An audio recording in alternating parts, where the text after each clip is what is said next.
ville de Rio restera à jamais marquée dans la mémoire olympique de la Côte d'Ivoire. Après l'or et le bronze au JO, c'est au tour des éléphants paralympiques de faire briller la Côte d'Ivoire. Fatim Diasso s'adjuge l'argent au saut en longueur. Fatim dirige les débats, 4,78 m, puis 4,89 m. Elle est première après 6 essais, jusqu'à ce que la Brésilienne Silviana Costa lui arrache l'or à la dernière minute avec un 4,98 m annoncé, mais qui fait douter même les juges. En attendant les résultats de la réclamation posée, la Côte d'Ivoire prend la médaille d'argent. Vraiment, je suis aux anges parce que, faut dire, je suis rentrée dans la compétition avec beaucoup de difficultés. Et aujourd'hui, sincèrement, je peux que dire merci à tout le monde. Parce que là, j'ai même pas de mots pour exprimer ma joie parce que je suis super contente, sincèrement, je sais pas. Cette médaille-là, sincèrement, j'aimerais la dédier à toute la Côte d'Ivoire, en particulier au président de la République et surtout à ma mère qui s'est battue corps et âme pour moi. La deuxième bonne nouvelle est donnée par Nougo Jean-Luc aux 400 mètres.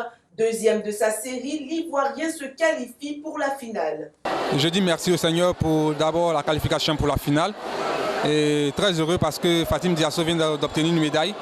Ça motive. Nous allons pousser pour pouvoir monter sur le podium. Rendez-vous samedi 17 septembre à 18 h, heure de Rio, pour la finale. Quant au troisième Ivoirien en piste, Dufy Richard, il se classe 6e au lancer de poids. Bon point pour le jeune Richard qui bat son record personnel de 8,08 m à 8,80 m. Content de mon résultat et je sais que j'ai progressé en l'an 2020. Par la grâce de Dieu, j'ai monté sur le podium avec le travail de coach. La Côte d'Ivoire est en argent pour l'instant.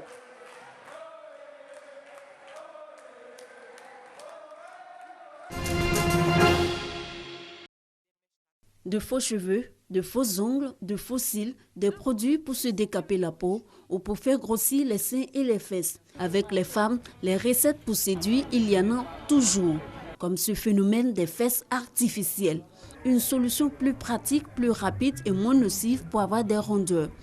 Il faut juste se rendre sur les différents marchés du district d'Abidjan pour acquérir le chef-d'œuvre. Ça, c'est mieux que les comprimés, parce que les comprimés donnent des insuffisances rénales. On appelle ça bobraba pour augmenter les fesses. Il y a d'autres aussi, il y a bassin et puis il y a des fesses. Donc elles veulent augmenter, elles peuvent acheter aussi. En un clic, il est désormais possible d'avoir des fesses et des bassins bien rebondis et le volume souhaité. Démonstration avec cette vendeuse.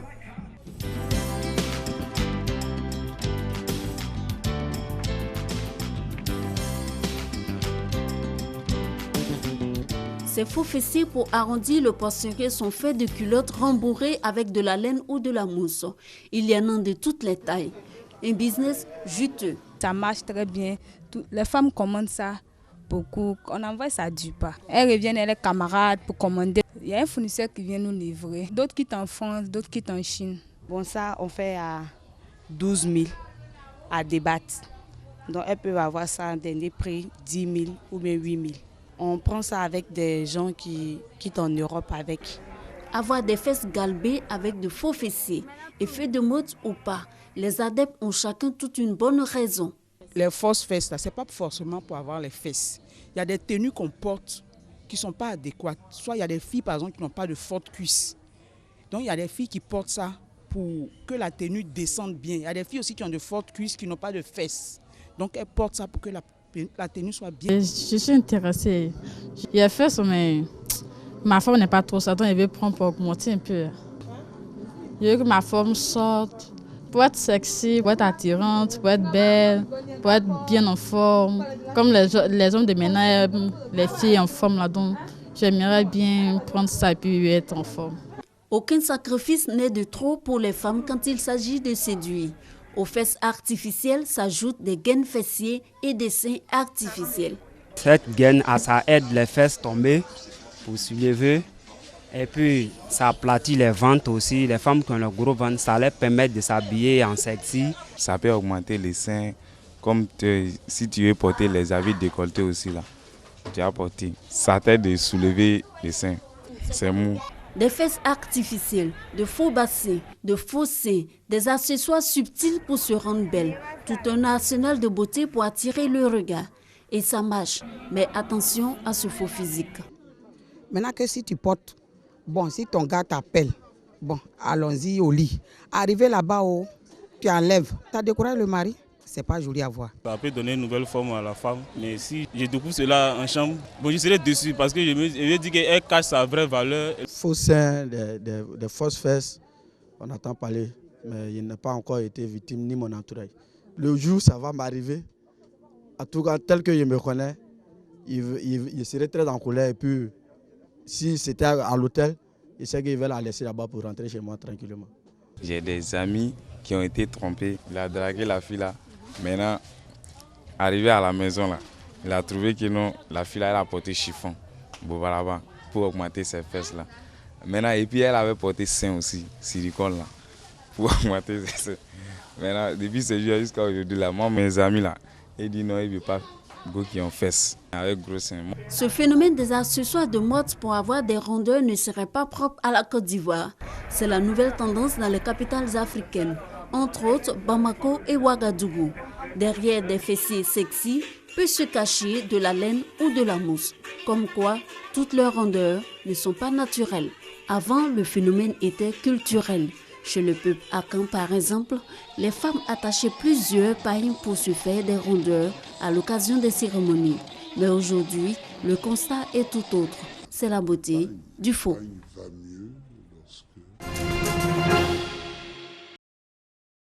Cette année, le thème retenu pour la Journée mondiale de la protection de la couche d'ozone est « Couche d'ozone et climat agissant tous ensemble pour les rétablir ». Ce thème est complété par le slogan « Œuvrer à réduire les HFC à fort potentiel de réchauffement global dans le cadre du protocole de Montréal ».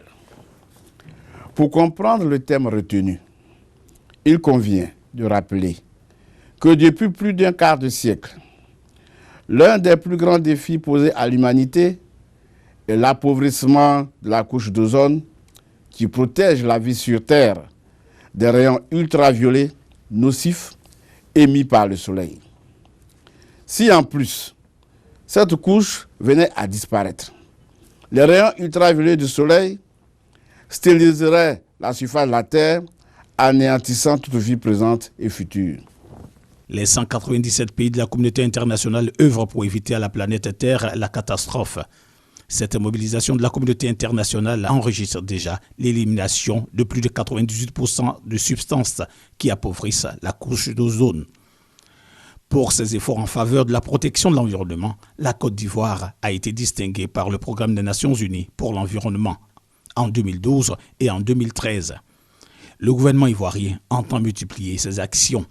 C'est donc le lieu de réaffirmer ici et maintenant que notre gouvernement continuera de poursuivre ses actions et mieux, il est en train de faire mener une enquête nationale sur la consommation des HFC en vue de prendre des mesures de leur élimination, de mettre en place un centre d'excellence en froid, réfrigération et climatisation pour le recyclage des techniciens du froid, la formation continue des professionnels du froid et le renforcement de la formation initiale des élèves en froid. À cela s'ajoute l'élaboration d'un test pour réglementer l'importation, la distribution et la commercialisation des substances qui appauvrissent la couche d'ozone.